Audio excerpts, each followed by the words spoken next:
விடுதலை சிறுத்தைகள் கட்சியினுடைய கொள்கை பரப்பு துணை செயலாளர் திருமிகு தோழர் அமுதன் துரையரசன் அவர்களை கருத்துரை வழங்க அழைக்கிறேன்.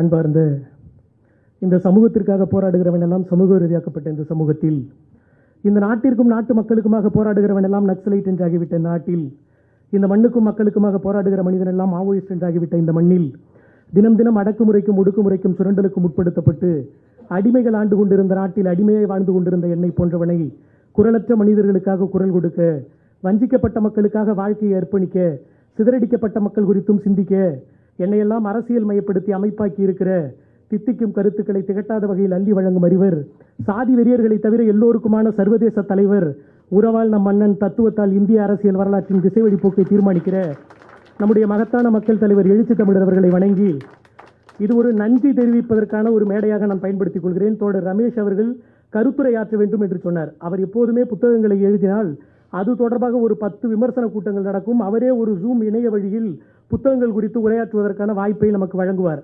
ஆனால் இந்த நிகழ்வை மிக நேர்த்தியாக வடிவமைக்க வேண்டும். தலைவருக்கு இந்த புத்தகத்தை அவர் சமர்ப்பித்திருக்கிறார். இந்த புத்தகத்தை அமைச்சர் அவர்கள் வெளியிட வேண்டும் என்று கேட்டவுடன் நான் திருவிடைமருதூரில் இருந்தேன். அண்ணன் அமைச்சர் அவர்களிடத்தில் போய் இந்த மாதிரி ஒரு புத்தகம் இருக்குன்னா அப்படின்னு, தலைவர் கலந்துகிறாரு அப்படின்னா எவ்வளவு நிகழ்ச்சியாக இருந்தாலும் சரி அந்த நிகழ்ச்சியில் தலைவரோடு நான் பங்கேற்பேன் என்று சொல்லி சொன்னதோடு இல்லாமல் பல்வேறு நிகழ்ச்சிகளை ஒதுக்கி வைத்துவிட்டு தலைவர் வந்துட்டாங்களா உடனே நான் வந்து விடுகிறேன் என்று ஓடோடி வந்து அமர்ந்திருக்கிற நம்முடைய அமைச்சர் அவர்களுக்கு என்னுடைய நெஞ்சார்ந்த நன்றியை தெரிவித்துக் கொள்கிறேன். எப்போதும் விடுதலை சிறுத்தைகளை தொகுதியை சார்ந்து தமிழ்நாடு முழுக்க இருக்கிற சிறுத்தைகளுடைய கோரிக்கையை தலைவரின் கோரிக்கையாக ஏற்று செவிமடுத்து உடனே செய்து கொடுக்கிற ஒரு அற்புதமான அமைச்சர் அவர். தற்பொழுது நம்முடைய சுகா கூட இங்கே வந்திருக்கிற நேரத்தில் ஒரு கோரிக்கை மனுவை கொடுத்தார். உடனே அதை வாங்கி பரிசீலித்து இத்தனாம் தேதி இங்கே பாருங்கள் என்று சரி செய்து அதற்கான வாக்குறுதியை இந்த அவையிலேயே நிறைவேற்றி தந்த அண்ணன் அமைச்சர் அவர்களுக்கு என்னுடைய நெஞ்சார்ந்த நன்றியை உரித்தாக்குகிறேன். இந்த புத்தகத்தை பற்றி, இந்த புத்தகத்தில் என்ன சொல்லப்பட்டிருக்கிறது அப்படின்னு இங்கே இருக்கிறவங்க எல்லாருமே பேசினாங்க. நான் ஓரிரு மணித்துளிகளில் முடிச்சிடறேன். இங்கே நம்ம அமைச்சர் பேசுவதையும் தலைவர் அவர்கள் பேசுவதையும் கேட்க வந்திருக்கிறோம். நான் வாகனத்தில் வந்து கொண்டிருக்கிற போது கார்கி தோழர் ஒரு பைக்கில் வந்தாங்க. எனக்கு பயங்கர ஆச்சரியம். தோழர் பைக்கில் வரும்போது அந்த புத்தகத்தை பிரித்து படித்து கொண்டே வந்து கொண்டிருந்தார். நான் வாகனத்தில் வரும்போது பார்த்தேன். இந்த புத்தகத்தில் என்ன சொல்லப்பட்டிருக்கிறது அப்படின்லாம் இங்கே எல்லாருமே சொன்னாங்க. ஆனால் மூரா அவர்கள் எதை சொல்லியிருக்கிறார் அப்படின்னா, 30 ஆண்டு காலம் எழுச்சி தமிழர் இந்த மண்ணில் எதையெல்லாம் பேசினாரோ அதை தான் இந்த புத்தகத்தில் மூரா பதிவு செய்திருக்கிறார். நம்முடைய தலைவர் எழுச்சி தமிழர் அவர்கள் எப்போதுமே சொல்லுவார்கள், இந்த உலகத்தில் கருத்தியலாளர்கள் தான் இந்த உலகத்தை இயக்குகிறார்கள், கருத்தியலாளர்களால் தான் இந்த உலகம் இயங்குகிறது, கருத்து தான் முதன்மையானது என்று சொல்லுவார். அப்படி தலைவர் எழுச்சி தமிழருடைய கருத்தை வலிமைப்படுத்துகிற ஒரு கருத்தியலாளராக மூரா இந்த புத்தகத்தின் மூலம் வளர்ச்சி பெற்றிருக்கிறார் சொல்ல முடியாது. அவர் 24 நூல்களை எழுதியிருக்கிறார். தமிழ்நாடு அரசினுடைய சிறந்த எழுத்தாளருக்கான விருதை எல்லாம் வாங்கியிருக்கிறார். ஆனால் 2 செய்தி மட்டும் இதில் மிக முக்கியமானது. புத்தம் பிளஸ் திராவிடம் இஸ் ஈக்குவல் டு சமூக நீதி என்று புத்தகத்தை எழுதி வாழும் புத்தராகவே வாழ்ந்து கொண்டிருக்கிற எழுச்சி தமிழரையும், திராவிட பெருந்தலைவனான முத்தமிழறிஞர் தலைவர் கலைஞர் அவர்களை ஆய்வு செய்து முனைவர் பட்டம் பெற்ற முனைவர் நம்முடைய அமைச்சர் அவர்களையும் வெளியிடுகிற திறமை நம்முடைய ரமேஷ் அவர்களுக்கு மட்டும்தான் இருக்கிறது. தலைவர் எழுச்சி தமிழர் அவர்கள் சொல்லுவார், இந்த சமூகத்தில் பல்வேறு வகையான முரண்பாடுகள் இருக்கிறது. இந்த புத்தகம் அதைத்தான் பேசுகிறது. நான் அப்படித்தான் புரிந்து கொள்கிறேன். இங்கே முற்போக்கு இசங்களை பேசுகிற நம்முடைய தோழர்களிடையில் அம்பேத்கர் புத்தரா காரல் மார்க்ஸா என்று கட்டுரை எழுதியிருக்கிறார். புத்தர் தான் பெரிது என்று பௌத்தத்தை பின்பற்றுகிற சித்தாந்தவாதிகளிடம் ஒரு போக்கு இருக்கிறது.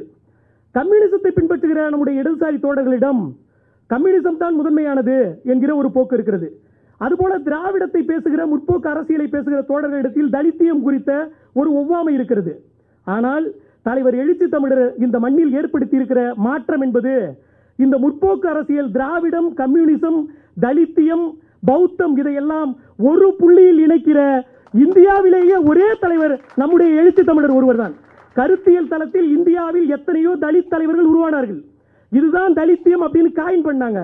ஆனால் தலைவர் எழுச்சி தமிழர் மட்டும்தான் திராவிடம் என்பது என்ன, கம்யூனிசம் என்பது என்ன, தலித்தியம் என்பது என்ன. தலைவர் ஒரு இடத்துல சொல்லுவார், அமைப்பாய் திருவள்ளுவம் நூல்ல, பாட்டாளி வர்க்க சர்வாதிகாரத்தின் நீட்சியே தலித்தியம். நீங்க மார்க்ஸை படித்துவிட்டு அந்த ஒற்றை புள்ளியில் நின்று நீங்கள் தலித்தியத்தை ஆய்வு செய்தால் அதில்தான் திராவிட அரசியலும் கம்யூனிஸ்ட் அரசியலும் முற்போக்கு அரசியலும் அந்த ஒற்றை வரியில் விளக்கிய ஒரு தத்துவார்த்த தலைமை நம்முடைய தலைவர் எழுச்சி தமிழர். அப்போ நம்ம இதை மட்டும் நான் சுருக்கமா சொல்லி முடிச்சிடுறேன். பகவான் புத்தரையும் மார்க்ஸையும் எப்படி புரிந்து கொள்வது என்பதற்கான ஒரு தெளிவான பார்வையை நமக்கு தலைவர் எழுச்சி தமிழர் அவர்கள் கொடுத்திருக்கிறார். புரட்சியாளர் அம்பேத்கர் புத்தரா காரல் மார்க்ஸா என்று எழுதியது உண்மை. ஆனால் புரட்சியாளர் அம்பேத்கருக்கும் புத்தருக்கும் காரல் மார்க்ஸுக்கும் கிட்டத்தட்ட 2381 ஆண்டுகால இடைவெளி. அந்த 2381 ஆண்டுகால இடைவெளியில் காரல் மார்க்ஸை புத்தரோடு ஒப்பிடுகிறார் என்றார். அந்த அளவுக்கு புரட்சியாளர் அம்பேத்கர் காரல் மார்க்ஸை நேசித்தார். அவருடைய எல்லா கொள்கைகளிலும் ஒத்து போனார். அந்த கட்டுரையில் புரட்சியாளர் அம்பேத்கர் சொல்லுகிறார், இதையெல்லாம் நான் ஏன் சொல்றேன்னா, இந்த கருத்துக்களை எல்லாம் நம்முடைய ரமேஷ் அவர்கள் அவருடைய புத்தகத்தில் பதிவு செய்திருக்கிறார். இந்த முரண்பாடுகளை மிக நுட்பமாக எழுச்சி தமிழரின் வழியில் நின்று தீர்த்திருக்கிறார். அதனால் தான் அந்த புத்தகத்தை தலைவர் எழுச்சி தமிழர் அவர்களுக்கு அவர் பரிந்துரைத்திருக்கிறார், காணிக்கையாக்கி இருக்கிறார். அப்ப அந்த இடத்துல ரமேஷ் சொல்றார், புத்தரா காரல் மார்க்ஸா என்கிற முரண்பாடு நமக்கு தேவையில்லை. அவர் புத்தரை ஏற்றுக்கொண்டாலும் மார்க்ஸோடு எல்லா வகையிலும் ஒத்து போனார். பாட்டாளி வர்க்க சர்வாதிகாரத்தை வன்முறையின் மூலமாக தீர்க்க முடியாது. ஒரு அரசு எப்பொழுது உலர்ந்து விழும் அப்படின்னா, அவர்களுடைய பாட்டாளி வர்க்க சர்வாதிகாரத்தின் மீது நம்பிக்கை இல்லாத போது ஒரு அரசு உலர்ந்து விழுகிறது அப்படின்னு மார்க்ஸ் சொல்றார். அப்ப அரசு உலர்ந்து விழுந்து விட்டால் அந்த இடத்தில் அராஜகவாதம் தான் வந்து நிற்கும். அப்ப அந்த அராஜகவாதத்தை எதை வைத்து நீங்கள் ஈடு செய்வீர்கள்? இந்த கேள்வியை புரட்சியாளர் அம்பேத்கர் கேட்கிறார். அப்போ அந்த பலாத்காரமாக அராஜகவாதத்தோடு ஒரு அரசை நிர்வகிக்க முடியாத போது அந்த இடத்தில் மதம் தேவைப்படுகிறது. அது மதம் அல்ல, அது ஒழுக்கம், அதுதான் பௌத்தம் என்று அம்பேத்கர் நிறுவுகிறார். தோழர்களே, இந்த இடத்தில் நான் பெரியாரை பொருத்துகிறேன். பெரியார் மத மாற்றத்தை பரிந்துரைத்தார், ஆனால் அவர் மதம் மாறவில்லை. அவர் ஒரு காலகட்டத்தில் பௌத்தத்தை தழுவுங்கள், பௌத்தம் என்பது அறிவு கோட்பாடு என்று அறிவித்தார். நீங்கள் ஒரு இடத்தில் இஸ்லாத்தை தழுவுங்கள் என்று இஸ்லாத்தை ஆதரித்தார். ஆனால் புரட்சியாளர் அம்பேத்கர், நம்முடைய தலைவர் எழுச்சி தமிழர் அவர்கள் சொல்லுவார், புரட்சியாளர் அம்பேத்கர் பௌத்தத்தை தழுவினார் என்பது செய்தி அல்ல. ஒரு தனி மனிதன், ஒரு தலைவன் 10 லட்சம் மக்களோடு இந்து மதத்தை விட்டு வெளியேறினார் என்பதுதான் செய்தி. நீங்க யோசிச்சு பாருங்க, ஒரு தலைவர் 10 லட்சம் மக்களோடு இந்து மதத்தை விட்டு வெளியேறினார். அப்போ தந்தை பெரியார் நீங்கள் இஸ்லாத்தை தழுவுங்கள், பௌத்தத்தை தழுவுங்கள் என்று சொன்னது இந்த இடத்தில் இதை ஏன் நான் பொருத்துகிறேன்னா, மூரா அதற்கு பதில் சொல்கிறார். இங்கு ஒடுக்கப்பட்டு, நசிக்கப்பட்டு, வஞ்சிக்கப்பட்டு, சிதறடிக்கப்பட்டு கிடக்கிற மக்களுக்கான ஒடுக்குமுறை எதனால் நிகழ்கிறதுனா, இந்து பெரும்பான்மைவாதத்தால் நிகழ்கிறது. அப்ப அந்த இந்து பெரும்பான்மைவாதத்தை இங்கே கட்டமைத்து வைத்திருக்கிறது சனாதனம் என்கிற கோட்பாடு. அப்ப அந்த இந்து பெரும்பான்மைவாதத்தை சிதைப்பதற்கு மதமாற்றம் என்பது அவசியமானது.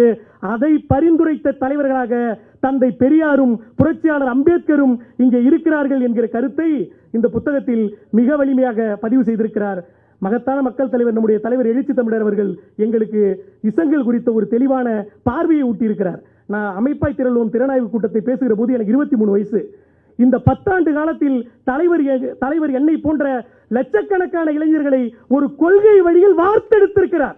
எங்களுக்கு திராவிடம் என்ன, கம்யூனிசம்னா என்ன, பௌத்தம்னா என்ன, முற்போக்கு அரசியலை எப்படி புரிந்து கொள்வது என்கிற நம்பிக்கையை ஒரு இளைஞர்களுக்கு ஊட்டி கொள்கை குன்றுகளாக வார்த்திருக்கிறார்.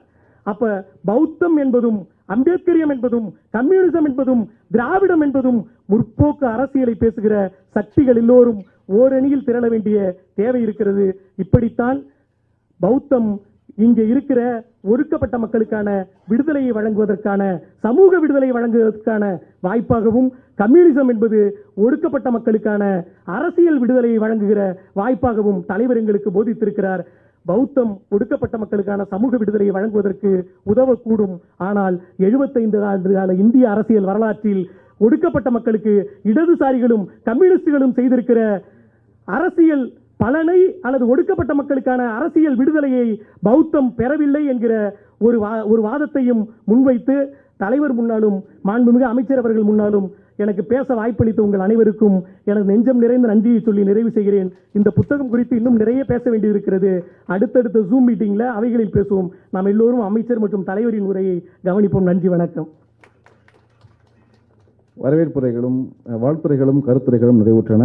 உரையாற்றிய தோழர் அமுதன் துரைரசன் அவர்களுக்கு கவிஞர் ஆகாஷ் அவர்கள் சிறப்பு செய்வார். முறையாக